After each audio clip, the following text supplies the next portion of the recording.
Sobat Foodpreneur Indonesia, kalau di podcast sebelumnya udah ngomongin masalah investasi. Nah, salah satu investor nih Bang, yang paling kayaknya kepikiran langsung begitu, gue mau nyari duit dari mana ya? Coba bokap gue, atau nyokap gue, atau abang gue misalnya yang udah GM atau VP di perusahaan mana gitu, atau paman gue gitu. Nah, pernah ada pengalaman gak sih Bang diinvest sama keluarga sendiri? Atau coba keluarga invest dulu deh, kita nggak ngomongin konteksnya bisnis dulu, tapi konteks invest sama keluarga itu pernah ada pengalaman dan gimana sih Bang pengalamannya? Ya, gua ada ya invest pengalaman dengan keluarga ya gua dan juga cerita orang lain ya. Oke. Jadi ada dua versi nih. Boleh. Kebetulan kalau yang gue ada lah, adik gue kerja di salah satu BUMN. Dia ikut invest lah kecil-kecilan. Oke. Ya di poin ini gue nggak bisa banyak cerita karena tipikal orangnya ya nyantai. Nyantai. Memang gue selalu bilang kalau ke dia kita bisnis long term. Jadi dari awal gue bilang nggak akan ada bagi-bagi selama 5 tahun bro. Lo mau nggak ikut bisnis ini? Kalau mau oke. Ya join jadi bagian di gue. Atau kalau nggak mau nggak apa-apa, nggak usah. Gitu. Nah dia oke. Jadi at the end of story ya udah santai karena memang nggak ada orangnya juga nyantai gitu dan memang mungkin duit nganggur juga jadi nggak butuh-butuh amat lah.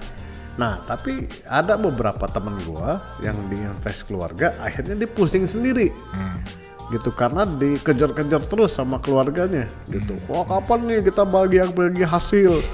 Kapan nih kita balik modal? Nah udah ini baru poin yang dikejar-kejar sedikit nih. Ya nanti belum dia poin manajemen lu nggak bener nih ini karena merasa keluarga merasa nyetor kemudian merasa punya hak untuk mengomentari bisnisnya.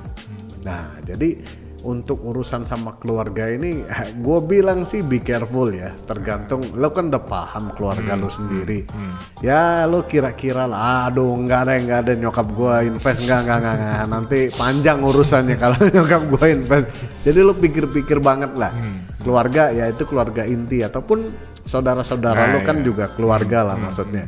Tapi hal yang juga paling penting selain lo mengenal karakter mereka, lo jelaskan juga tentang potensinya, resikonya dan segala macam, dan terakhir tetap lo harus protect dengan yang namanya perjanjian legal secara resmi.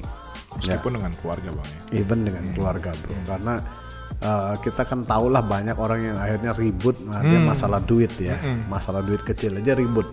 Apalagi misal satu hari bisnis tuh menjadi besar, menjadi bisnis yang ya miliaran, ratusan, puluhan miliar dan segala macam. Wah itu lebih panjang lagi nanti urusannya. Jadi lebih baik dari awal lo atur sebetulnya kalau terkait dengan investasi keluarga. Nah kalau itu soal investasi. Yes. Nah yang paling bikin pusing sebenarnya bukan investasinya, bisnis. Kalau berbisnis bareng keluarga. Nah, ini pertanyaan kedua gue nih. Gimana kalau bisnis sama keluarga nih Bang? Nah kalau berbisnis bareng keluarga ya, gue boleh cerita lebih baik enggak deh. Wah ini kenapa nih? Gitu ini tapi ini pengalaman gue ya. Tapi gue dulu pernah jadi konsultan. Ya banyak juga yang bisnisnya bareng keluarga dan mereka ya sukses sebetulnya. Tapi memang balik lagi kita harus mengenal dulu karakter keluarga yang kita ajak berbisnis sebetulnya. Apakah tipikalnya orang yang memang orangnya fair, kemudian orangnya yang memang punya komitmen, nggak hobi baper atau drama yang seperti ini. Nah ini lo harus benar-benar pahamin dulu karakter keluarga yang lo ajak berbisnis bareng. Ya jangan sampai nanti misalnya lo punya siapa misalnya kakak lo misalnya, nah, habis itu dia nggak senang dengan keputusan lo karena lo pimpinan di perusahaan. Nah bawa-bawalah dia keluarga gitu. Wah ini adik gue kurang ajar nih emang nih sama kakaknya sendiri di depan orang dimarahin di meeting dan segala macam. Wah sampai rumah nih bahasanya, sampai rumah nih bokap nyokap lu denger. Nah, habis itu lu diomelin malah. Nggak boleh gitu sama kakak lu lah. Udah nih kalau yang kayak begini, gua rasa lu lebih baik hindarin berbisnis bareng keluarga. Ya gue juga sama pernah ngalamin gitu. Akhirnya ujungnya gue bilang, lu udah resign aja dah dari perusahaan ini daripada kepala gue pusing gitu. Karena apa-apa bentar-bentar ngadu misalnya ke gue, bentar-bentar ngelapor. Ya entah bener entah salah. Ya karena kita sulit membedakan ya. Kita membangun perusahaan profesional misalnya. Kemudian lo punya adik misalnya, kemudian di bawahnya divisi orang lain, yang divisi yang bukan lo pegang. Nah dia ngelapor terus ke lo, wah minta belain lo karena lo merasa lo keluarganya. Nah yang kayak begini, to be honest akan bikin lo pusing sebetulnya. Nah jadi lihat karakternya. Tapi kalau lo punya keluarga saling memperkuat, saling profesional, saling punya competitive advantage yang kuat, wah itu the bestnya sebetulnya. Lo bisa saling percaya dan saling empower untuk ngebangun. Tapi kalau bukan begitu, lo punya keluarga yang memang hobinya drama, baper, kemudian bawa perasaan, udah itu hindarin. Seperti itu. Nah, jadi lihat dulu karakter keluarga seperti apa ya yang akan lo bawa. Lebih baik kadang-kadang ada temen, bahkan sekalipun gak usah bicara keluarga ya.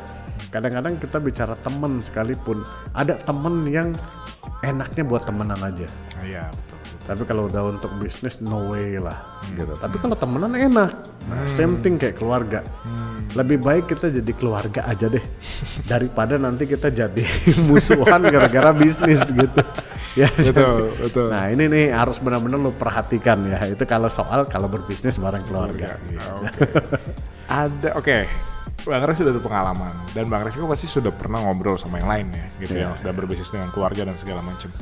Kalau bisa diambil beberapa tips atau hal-hal yang harus jadi perhatian khusus, nah apa aja nih Bang ya kira-kira kalau ketika mau berbisnis sama keluarga, poin-poinnya apa aja kuncinya yang harus diperhatikan? Tadi yang sempat gue bahas, satu poinnya kita harus lu harus mengerti dulu karakter orang yang lo ajak berbisnis keluarga. Apakah dia profesional atau pemain drama? Oke. Ya. Yang kedua tentu yang harus kita benar-benar perhatikan adalah harus semuanya hitam di atas putih walaupun itu keluarga. Jadi harus jelas. Ya jadi jangan sampai ya udahlah pokoknya karena kita keluarga kita bagi-baginya rata misalnya, enggak bisa seperti itu. Nah yang ketiga secara profesional ya siapapun itu, sejauh kita misalnya menjadi seorang pemimpin dan ada organisasi, semua harus ikut aturan organisasi dengan betul. Nah, jadi nggak ada problem sebetulnya keluarga sejauh bisa mengikuti step-step dan semua berkomitmen untuk seperti itu. Ya, of course pasti akan terjadi di lapangan itu ada pengecualian sedikit lah. Itu masih fine sih. Misalnya adik lo sendiri misalnya ya kalau ada lah pengecualian pasti mungkin dia lagi datang, kemudian datangnya siang karena dia lagi datang bulan. Nah itu hal-hal oke lah masih ya asal tetap dalam koridor profesional kayak gitu. Kalau terjadi keributan, nah ini apa? Sekali lagi pasti Bang Res pernah ngalamin, teman-teman Bang Res pernah ngalamin, dan mungkin yang denger juga pernah ngalamin ini. Langkah terbaiknya apa ya Bang ya untuk bukan lagi antisipasi nih, ketika sudah kejadian gitu. Ketika sudah kejadian apa langkah terbaiknya? Oke. Kalau antisipasi of course ya lebih baik dari awal semua hitam di atas putih. Betul. Tapi kalau sudah kejadian ya banyak case ya bro ya yang kita udah dengar ya, akhirnya dia ribut misalnya dengan bapaknya, dengan adik kakaknya dan segala macam.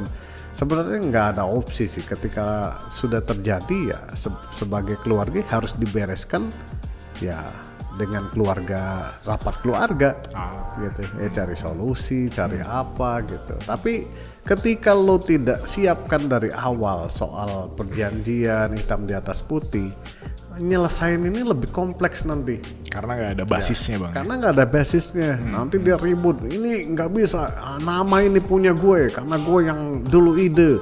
Yang satu lagi nanti bilang nggak bisa karena gue yang ngedesain logonya. Nggak bisa karena wah panjang nggak ada beresnya. Kenapa? Karena tidak ada hitam di atas putihnya. Tapi kalau udah ada hitam di atas putih, direkturnya ini, pemilik brandnya ini, ya udah lebih aman. Istilahnya kalau ribut sebentar ributnya, ya udah masuk pengadilan aja dah, biar cepet. Dah daripada ujungnya juga ribut-ribut nggak pernah bener. Ya nanti ada hari raya nggak ketemu karena ribut, nggak pernah beres. Ini keluarga ini bahayanya kalau ribut. Bawaannya bener-bener udah bawaan hati ya, bawaan perasaan ya. Kalau kita sama-sama temen kadang-kadang ya ada keselnya tapi ada perasaan, tapi ya udahlah orang lain ini. Tapi keluarga tuh nggak bisa kebawa-bawa pasti. Wah ini jadi bahayanya di situ. Ya kelebihannya ya oke sih, bisa bisnis lebih gede banget dengan keluarga gitu. Nah jadi perhatikan betul-betul lah soalnya bisnis keluarga ini gitu. Oke. Terakhir deh Bang, gue pengen masuk sedikit yang memang kayaknya case-nya agak khusus buat lu Bang, cuman gue yakin yang lain juga pasti ada ngalamin ini. Kalau bisnis sama temen yang udah kita anggap kayak keluarga sendiri.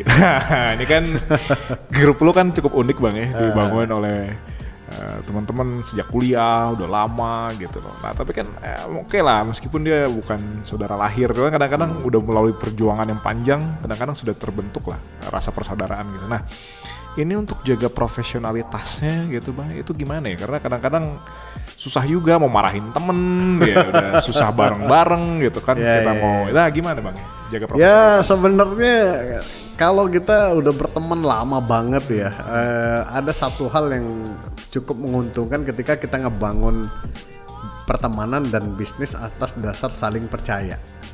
To be honest, dari dulu gue memang ngebangun bisnis saling percaya aja, nggak ada hitam di atas putih juga gitu. Tapi yang satu hal dari dulu kita lakukan adalah kita selalu menghindari ribut soal duit. Nah itu kita pegang komitmen itu, tidak ada ribut soal duit. Kalau misalnya si Danis yang pegang duit, ya udah gue nggak akan mempertanyakan laporannya mana, angkanya berapa, kayaknya lu nggak bener dan segala macam. No, gitu. Mau bener mau enggak percaya aja, karena itu teman dari lu ngebangun sejak awal. Ya, tapi ketika mulai ngebangun bisnis yang di kuliner, kita udah tahu ketika bisnis mau besar itu nggak bisa dilakukan. Hanya saling percaya. Jadi artinya gimana? Gue tetap nggak, kadang-kadang gue tetap sungkan untuk marah. Ya ke si Steph misalnya mau marah masih sungkan gitu. Bangunlah organisasi. Ketika lo punya founder misalnya ada 4-5 semuanya merasa saling nggak enak, ya udah taruh paling atas non founder aja. Jadi orang yang berani ngambil decision seperti itu, karena at the end gue juga merasakan ya tetap sih ada unsur enak nggak enak tuh pasti ada. Tapi ketika kita di dalam organisasi yang sudah ada strukturnya, nah gue udah mulai ambil, suka gue marahin misalnya si Steph atau si Sarita, gue marahin karena struktur, karena gue atasan mereka. Jadi marahnya lebih ke karena hal-hal yang sifatnya profesional. Jadi tetap ya saran gue kalau boleh usul teman-teman yang memang sudah akrab sejak lama, kalau lo sudah memang waktu sudah membuktikan bahwa kalian bisa bekerja sama 10-15 tahun fine lah gitu untuk nggak perlu ada perjanjian dan segala macam. Tapi ketika bisnisnya mulai membesar, better dibuat mulai. Tapi kalau lu baru ketemu nih di satu workshop, lu kerja sama bertiga, udahlah pakai aja, udahlah legal udah gitu, karena kalian bukan satu hati udah. Kalian baru dipertemukan. Ini berbeda dengan cerita lu dari kecil main bareng, ini bareng sudah saling paham. Nah ini cerita beda lah, kurang lebih kayak gitu. Oke, sip.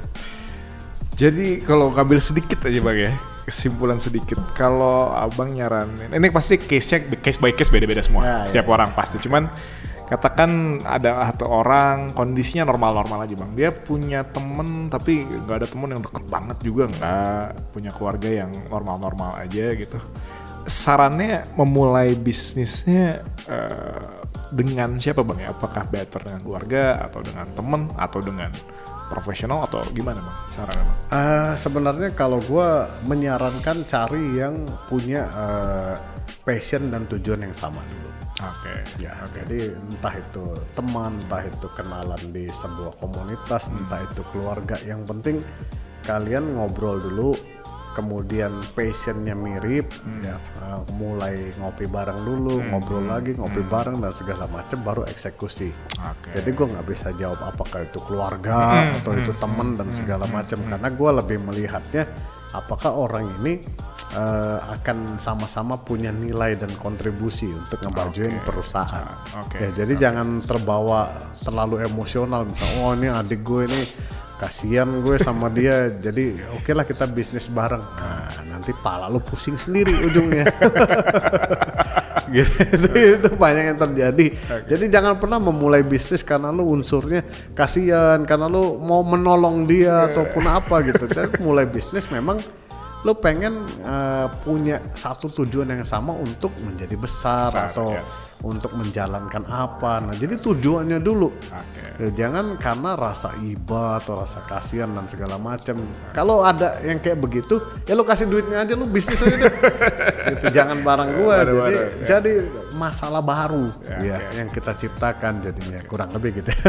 Berarti goalsnya sama dan value-nya ada yang di bring bang ya. Yes, gitu. Betul. Jangan saling membebani. Kadang-kadang ada yang gitu bang. Gitu.